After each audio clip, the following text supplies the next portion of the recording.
Chika Update. Sikat na aktres at singer na karete sa hospital.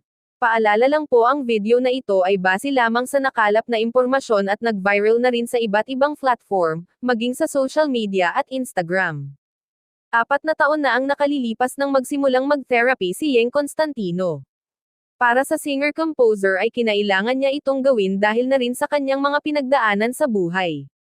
Talagang kinailangan ko yun. Actually 4 years na ako nagte-therapy at hanggang ngayon nagte-therapy pa rin ako. Pabalik-balik lang ako sa malapit na private hospital, para magpa-check sa doktor ko.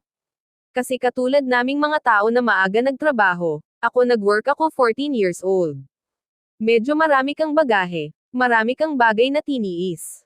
Yung child in you, nakapaglaro ako pero hindi katulad ng ibang bata, bungad ni Yeng sa ABS-CBN News.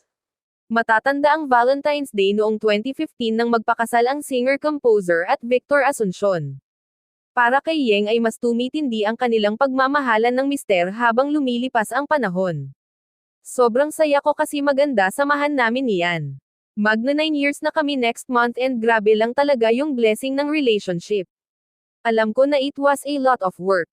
Pinagpay-pray ko lang kay Lord na patuloy niya i-strengthen yung relationship namin, paglalahad niya. Sa ngayon ay hindi pa rin nabibiyaan ng anak ang mag-asawa. Ayon kay Yeng ay hindi pa nila nakikita niyan na bumuo ng pamilya, talagang wala pa sa panahon ngayon.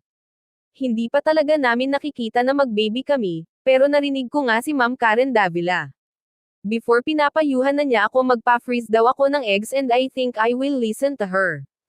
Kasi hindi ko rin talaga alam kailan ako magiging ready, pagtatapat ng singer-composer, S. Ikaw ano ang masasabi mo? Kung bago ka pa lang sa chika ko, please huwag kalimutan mag-like, mag-subscribe at i-click ang notification bell upang lagi kang update sa chika ko.